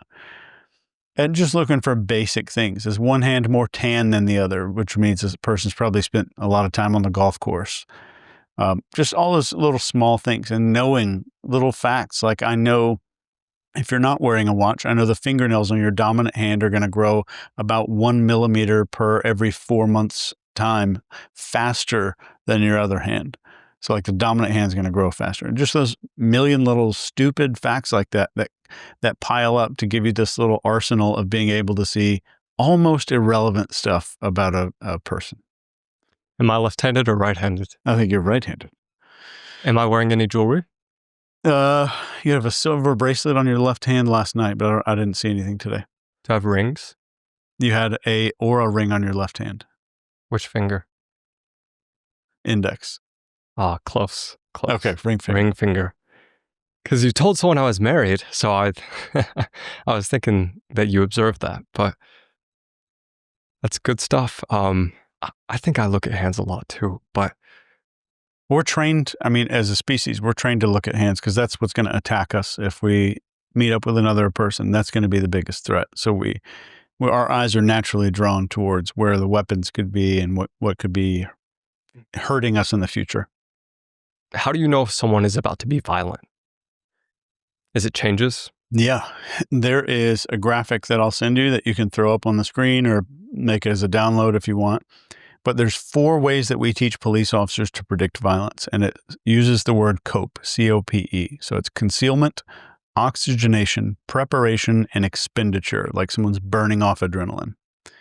So there's a few big ones. The first one is that the person's blading their body, and this is typically where their dominant shoulder will move away from you. So like, this is what I'm going to do if I'm going to get ready to punch you, or if I'm about to draw a weapon, right? I'm going to unconsciously do that. And you'll see a dominant foot start withdrawing. And some of the others are they're looking at you, but off in the distance, just so they can kind of get you in their peripheral vision and see your entire body. That is a big one that we see in like 80 to 90% of the police body cams that we looked at to develop this program. These guys would look not directly at the police officer before they attacked, but like generally like over here so they could see the whole body in periphery. And that was a fantastic one that was happening. A third is, and this is what we taught cops, this may not be relevant for everybody that's watching, but 90-degree angles. Our body doesn't naturally just sit at 90-degree angles unless we're like sitting in a chair. Obviously, we're making a 90-degree, but our arms and legs, not really. You cannot draw a weapon from concealment without making a 90-degree angle with your arms. So like we train the police officers to be hyper aware of that. Go ahead and try it. I know you're thinking of scenarios right now. There's 90. You draw from the front, 90. Draw from ankle holster, 90. So those 90 degrees are important, but really it's just blading body and watching the person to see if they're trying to look calm. So if I know I'm about to do an attack, or if I'm really scared and I'm about to attack you, the adrenaline spikes inside of me, the epinephrine, and that produces a demand for oxygen. So that makes my nostrils flare. And in the body language nerd world, they call this wing dilation, if you ever want to look that up. But it causes a lot of things to happen. It causes my eyes to blink more often. So I'm seeing the higher stress, and I'm seeing somebody like either bounce on their feet or fidget down by their legs in a way that they weren't before. So if we started a conversation, you've been fidgeting the whole time, I'm going to ignore it because we're in the business of change, right? I want to see this starting to build up. So some of these things building up. So I want to watch for the little signs that a person is doing repetitive behaviors to burn off adrenaline. And that is one of the most common. So those are probably the 4 most common things that we've seen. There's about 17 on the graphic that I'll send you, but those are the 4 big ones. So you cover this concept of COPE and a lot of other things in the Behavior Ops Manual. We have a copy here. What else is in this big ass book? Everything is in that big ass book. Is this everything you know about behavior, pretty much? Yeah, that's pretty much everything. And about 6 years ago, maybe a little less, I started having seizures, and it was like 3 or 4 seizures a day, and then it started getting worse. And these were like absence temporal lobe seizures. So it's not like you're falling on the ground and jiggling all over the place. And these temporal lobe seizures almost always come with amnesia. So that the seizure like erases itself from your memory. So I didn't know that I was having seizures, and everybody knew that I'd studied neuroscience and all this other stuff, medical neuroscience. So they assumed, yeah, if something's wrong with Chase's brain, Chase is going to know. Chase is going to go see a neurologist. And then one time, I don't remember when it was, I was just sitting in my parents' house. I was visiting my parents in Texas, sitting in their house, in their kitchen. And I was talking to them, and they were saying something, and I just kind of zoned out like this. And then I had to go lay down, and they described what happened to me. And I knew, like, wow, I had a seizure. And like, that was the first realization. It was like 1.5 years I'd been having these. And finally someone described it. So I got diagnosed with temporal lobe epilepsy. And then I went and got a scan. So I'm fast forwarding and kind of Tarantinoing this, kind of going back and forth. But I got diagnosed with temporal lobe epilepsy and then found out that it's associated with this other thing called mesial temporal sclerosis, which is where your temporal lobe, which is where we have our hippocampus, where we have memories and all this kind of stuff, and where spiritual things happen in your brain at this place in your brain called the temporoparietal junction. And I found out that I have this sclerosis where your cells are essentially committing suicide, like a neuron killing itself because of, it thinks it's damaged, so it kills itself and then sets off a cascade of lots of neurons doing that. So I thought that just looking at prognosis and like best worst case scenario situations, I was like, I might have maybe 1.5 to 2 years left of like being a functional human being. So I dumped everything that I was desperate for. Like, I'm not going to be able to feed my kids. I'm not going to be able to take care of my family. And I wanted my wife and kids to be able to have something. So I just dumped every single piece of knowledge that I've ever been trained in, that I've ever learned, into one giant book, just in case. So at least like if I was gone, like mentally just gone, like scooting around in the house in a wheelchair, who knows? But they at least had this, that they could go advertise it. They could, run ads. They could do stuff to kind of at least sell this one physical product that people could buy. And it literally is almost everything that I've ever taught is all in here. Everything I've ever learned about behavior is all in there. The models, the techniques, the tactics. I feel crazy for putting that much into a book. And that sounds like some shit somebody would say, like, oh, let me market the book. That is all of it. That book even goes into how to use ultrasonic frequencies and all of the stuff that people are like, think are really weird stuff. It's all inside that book. So ultrasonic frequencies. It all goes in. So to know if someone might need that book, what's a sign someone is easy to manipulate? I think if a person's got a brain, they're easy to manipulate. We don't have a firewall and we don't have like an antivirus program that we can put into our head. But if you're looking for somebody with high suggestibility, you want to spot the people that raise their eyebrows in conversations more often. You'll see that like social gesture, and our forehead is a billboard of emotion. We show anger, we show happiness, we show like skepticism, all that stuff with our forehead. And this big eyebrow flash is how we communicate. I'm not threatening, and I'm not here to hurt you, or I agree with you. And that's probably the biggest. So we can see that from a long way away. Second is the smooth lower eyelids. I know we've talked about it before, but when a person doesn't have a lot of creases in this little lower part of the eye down here, you're going to see a person who is a lot more suggestible. And I've confirmed this with more than 5,000 people who went under hypnosis. And it wasn't me. It's like I talked to 2 guys who hypnotize people for a living and had them run through every single person they took under hypnosis and verified it. So let me just explain that if I can, because it sounds like some weird fortune cookie kind of stuff. If a person is happy their whole life and they're always smiling, you'll see these little crow's feet that start to develop here. Even by the age of 18, 19, you'll see them. It's not like that's aging. It's your etching an expression onto the face. If somebody's mad all the time, their eyebrows are down like this, you'll see these little lines right here start to become permanent. And this is called the glabella. So you'll see these 2 lines. And there's a lot of emotions that if we experience all the time, you're going to see it on the face. But if I told you to make a skeptical facial expression, like somebody's really feeding you something and trying to manipulate you and you're really skeptical about what they're saying, it's going to squeeze these eyelids down here. It's the first thing that'll happen on the face. And it's so we can kind of narrow our focus in on something, squeeze it down. So when a person's hyper skeptical, I don't even know if that's a word, but you're going to see those wrinkles start to form down here. And when a person experiences a life that's lacking lots of skepticism, you'll see the lower eyelid super, super smooth. This is my opinion. So it's not like I've done some peer-reviewed research on any of this. I don't care about that stuff. but I've done my own research, like throughout my life, and it is very provable. If you go go Google Charles Manson cult members, smooth lower eyelids. You go watch one of those ads for any group, like any cult, you're going to see the smooth lower eyelids in there. My lower eyelids are really smooth. I'm a very suggestible person. Are mine fairly smooth? Yeah.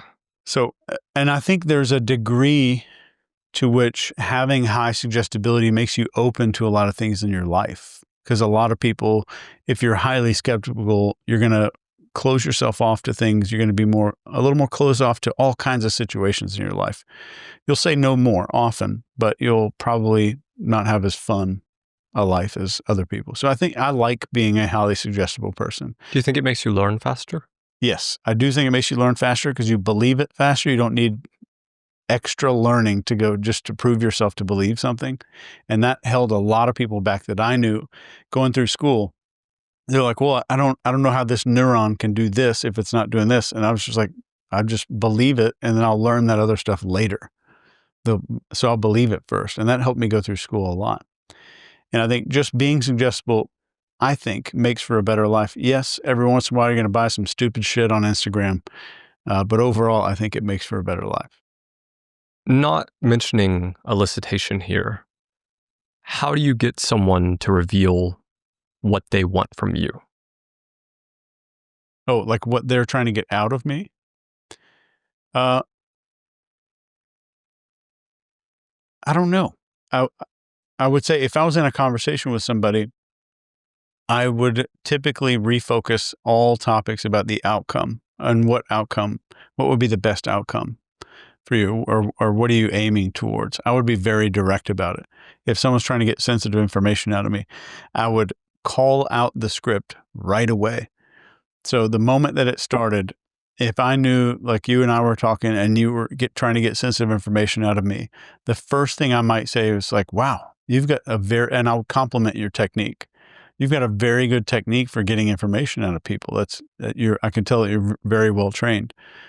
When you call attention to a tactic being done, it takes the power away from that tactic completely. So like if somebody shakes your hand really hard and they're trying to be like super, like pretend alpha male, just calling attention to that takes all the power out of it. So like they shake your hand and you're like, wow, that's a really powerful handshake. I read online that that's like an alpha male move, that only alpha males do that. But you're kind of complimenting them in a way where they're like, oh shit, like everything that I was doing unconsciously is now conscious. So as the number one intelligence tactic was come up by Carl Jung. And Carl Jung had a quote that said, until you make the unconscious conscious, it will dictate your life and you will call it fate. So what I do, and when I train any intelligence people, and there's some training online that you can get that's like declassified, but there's still some stuff that's behind a wall that talks about getting these scripts out on the table. So anything that's unconscious, you make it conscious. So even in a conversation, like if I just didn't know how to call out your script right away, but I just knew how to make something in me unconscious and I'd like take it out. Let's say we're talking to each other, you're talking to me, and I said, wow, it feels like I'm just revealing a whole lot of sensitive information here. It feels like I'm giving away a whole lot of info. And if I see you get nervous, that's automatically going to make me hyper aware of what's going on. And it's going to make me very resistant to doing anything in the future. Make the unconscious conscious. How do you get a woman to tell you what she wants? I think even God would not be able to answer that question. I'm tempted to just leave it at that, but I guess you're a married man. If you want to know where she wants to go to dinner, something like that. There is a difference between what she wants and what she will respond to. And those are two different things. Or what she says she wants. What's the most effective interrogation technique besides elicitation? How to use silence as a placeholder for you to think and process what someone says. And there's all these YouTube videos out there of like these conversation experts that are telling you to pause for 2 seconds to regain control of a conversation. Pause for 2 seconds and the other person's going to start speaking. If you use silence as a tactic, it's going to look manipulative. But if you genuinely are comfortable enough where you can pause for a few seconds to consider what someone's saying while you're nodding your head, you're going to get a wildly different response. There's way too many people out there teaching silence as a tactic instead of silence as a part of conversation, a part of conversation that I'm comfortable with. So just letting the silence linger for a few seconds while you're processing what they're saying and nodding your head will do way more than using it as a little trick. Can you show me an example of how that might be effective? Yeah. So tell me about the trip you just took to Detroit. Was it Detroit? We went from Chicago to Detroit. Yeah. Okay. Yeah. Where do we stay at? I can't even remember. It was all right. I think we had decent flights. I don't think we sat next to each other. It was a pretty quick trip. Got a good amount of work done for the podcast I was doing in Detroit. And yeah, we got settled at a hotel. We were staying at a casino. It was a fairly good time. It sounds like a good trip. I'd say it was all right. Yeah, I don't know. I wasn't a huge fan of the hotel. It kind of smelled like cigarettes.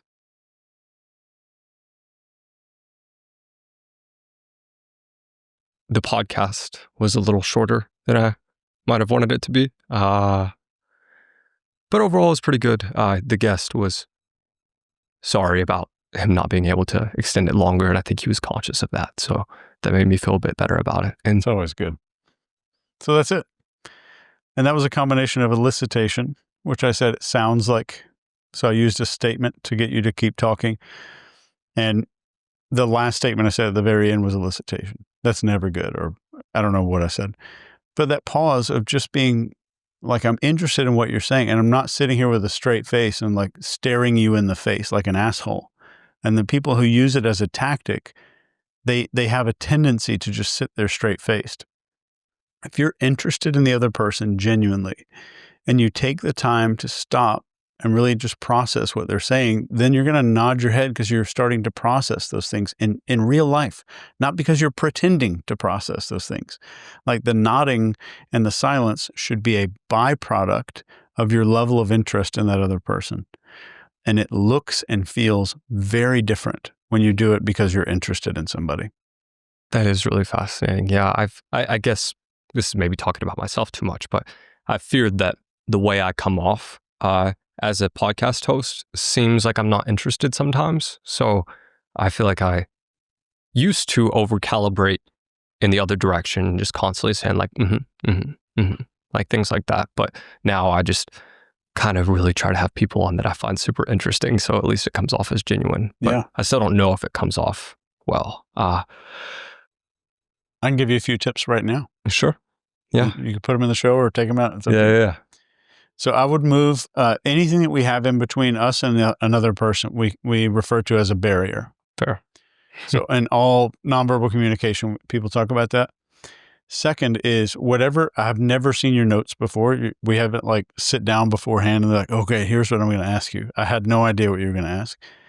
But when you have your notes, try to use a minimum amount of words. Like if you have a 7-word sentence, see if you can strike 5 of them and only have 2 words. That's going to make you more conversational. It's just going to remind your brain so that you're not overly consumed with worried about like, okay, when he's done talking, I have to ask about this one thing as I cease. And you're better than like 90% of these podcast hosts. But I see some people that are just like waiting for me to finish talking so they can get to the next question. That is way too often. But go through your notes and strip every single word that doesn't directly contribute to your memory recall of what the question is truly about, the heart of that question. So that there's no more question marks, there's no more full sentences, it's just a few words to jog your memory. It's going to make you way more present in the conversation, and it's going to help you like, I only see 2 words here. That forces your brain to come up with a sentence. Does that make sense? Yeah, that's really interesting. I think I have gotten better about it as a consequence of caring less about short form content with the podcast. Because with short form content, you have to be very particular about getting the words exactly right. But with long form content, it's a little more, let's stick to one topic and make sure we really hone in on it. Chase, you said that it's hard to change a belief in someone. Do you think it would be easier for you to change a belief in me or determine if I'm lying to you? It'd be easier to tell if you're lying. Okay. I'll give you 3 things. Do you know what makes nonverbal behavior come out of a person during a lie? I don't. Stakes. So let me give you 2 scenarios. Let's say we have a person over here and we have another person over here. You and I are just the observers. And we slide this person over here a picture of a duck. And underneath it, it says, your job is to convince this person that you're looking at a horse. Okay? And they're like, okay, I see a horse and it's got a tail. And this person over here is going, yeah, what does that tail look like? What color is that tail? Like, it's brown like the rest of the horse. And he's got a mane. No stakes. It's like if they fail this thing, it's not a big deal. The reason that we talk about these indicators of deception is because A, there is not one indicator of deception. It doesn't exist. There are no deceptive body language cues. What we're really seeing is stress. And we experience stress when there's stakes, there's something on the line.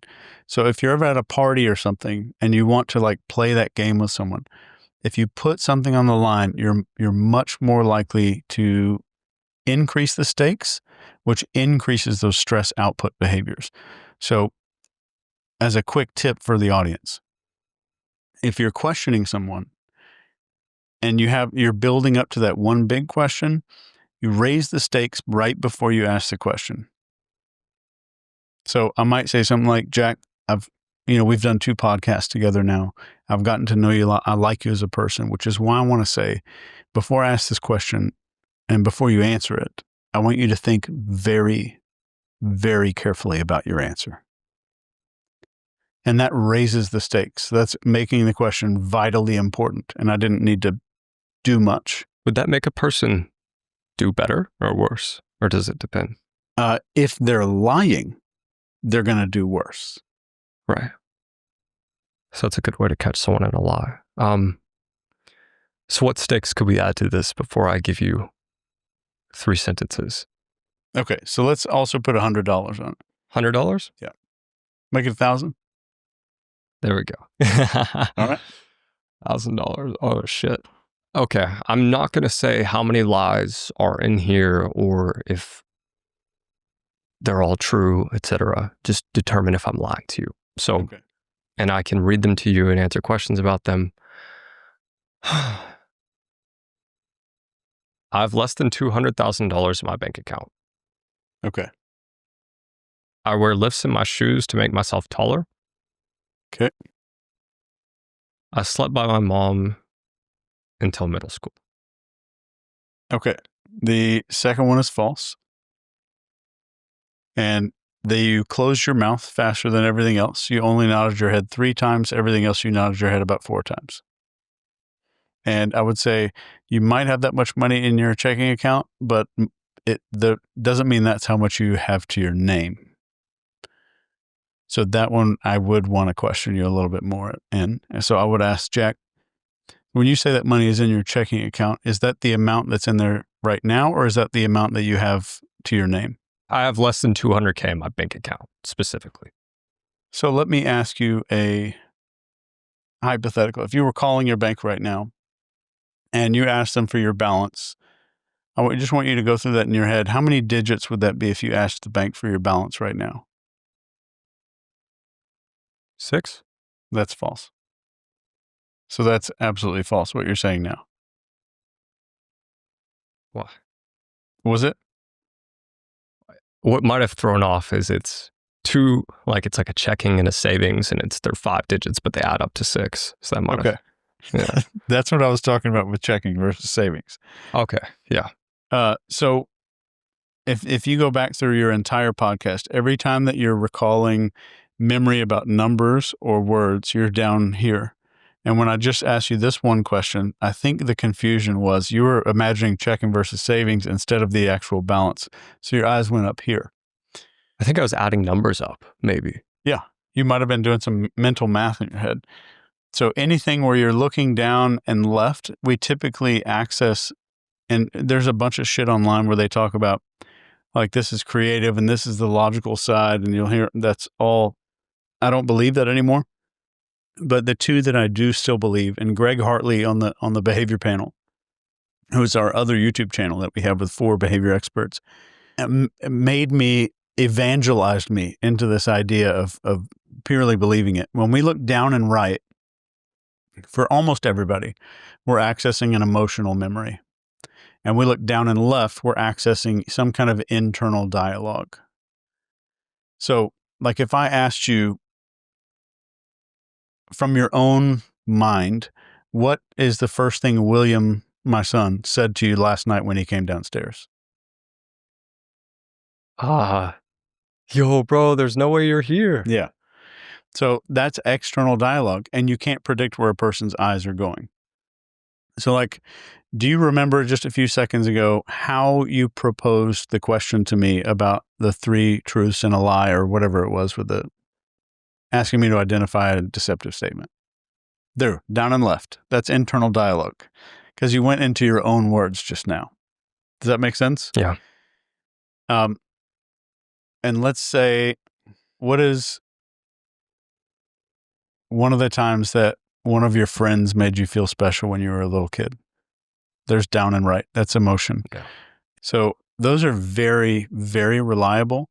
So now if I ask you, is there a Burger King within 6 miles of where you live in California? No. So up and right. Is there a fast food place within 6 miles of where you live in California? Yes. You can think of it right now? Yeah. What's across the street from it? Maybe like a surf shop, I think. Right. So like this is visual spatial memory. This is rote memory. So your eyes are kind of moving in different directions and there's no way to predict it. There are only 2 reliable directions we move our eyes, and that's down left and when we have some internal dialogue going on in our head, we're thinking about our own words, and down right when something emotional is happening. And that doesn't give you the keys to the kingdom. So I remember asking someone about something once. Something happened at a house where a person was hurt real bad. And I asked this person, like, I want to talk to you about the backyard of that house specifically. And they went down right. And I was like, oh shit, I got them. Like they have an emotional memory there. And obviously they hadn't been there in years. They hadn't been there a long time. They had perfect alibi. They were totally innocent. So later on, we had a follow-up and I asked them, like, when I asked you about the backyard of that house, what came up for you? And they're like, oh, when I was a kid, my dad and I used to play catch out in that backyard. So there's an emotional memory that came up. It doesn't mean that it doesn't give you the keys to understand what's going on, but you know there's something there. But that's all you kind of get. So it's like a little emotional metal detector. Like, you know there's something there, but you need to dig to figure out what it actually is. Chase, if you could only know 3 things about a person to determine how successful they'll be, what 3 things would you want to know? Number 1, their level of ability to delay gratitude. Absolutely number 1. Gratitude or gratification? Gratification. Yeah. Okay. Sorry. Fair. That's great. Yeah. Can I delay gratification and fulfillment? So can I sacrifice present tense me's priorities and place future me priorities above that? So that's number 1. Number 2, to determine whether or not they're successful, is their own level of enjoyment in things that other people would not be willing to do. So are they able to do things that they don't want to do? So in the moment, can they put away their clothes at the end of the day? Can they wash the dishes and not leave huge messes for themselves? Can they handle their business on that level? And number 3, and maybe this is the most important. I don't know. I'm not putting these in a hierarchical order. Do they want to look successful more than be successful? You see these people that start out with these companies, and the first thing that they do is, I'm going to go buy a Ferrari. I can afford it, so I'm going to go buy it. I can afford a Porsche, that Porsche GT RX, whatever number it is, and I'm going to go buy that thing. And that, I don't know, $200K that they spent could have easily been reinvested in their business, and they decide not to do that.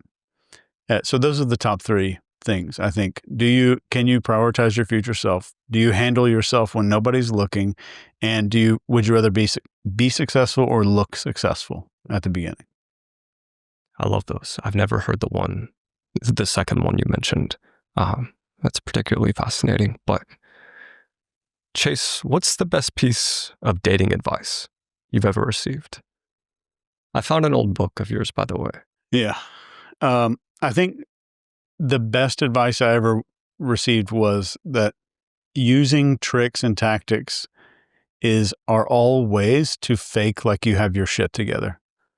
And I showed a pickup artist book to my mentor one time when I was really excited about this stuff. I was really into it for a little while. And he challenged me. He said, flip to a random page in this pickup book and show me how it's not a way to fake like you're a real man. And I was like, oh yeah, easy. And I couldn't do it.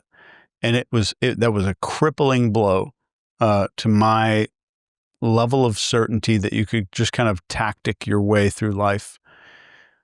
So the best piece of dating advice I ever got was handle your shit like separately. Like you have your own life all the time, and always, always be more okay with not having sex than she is.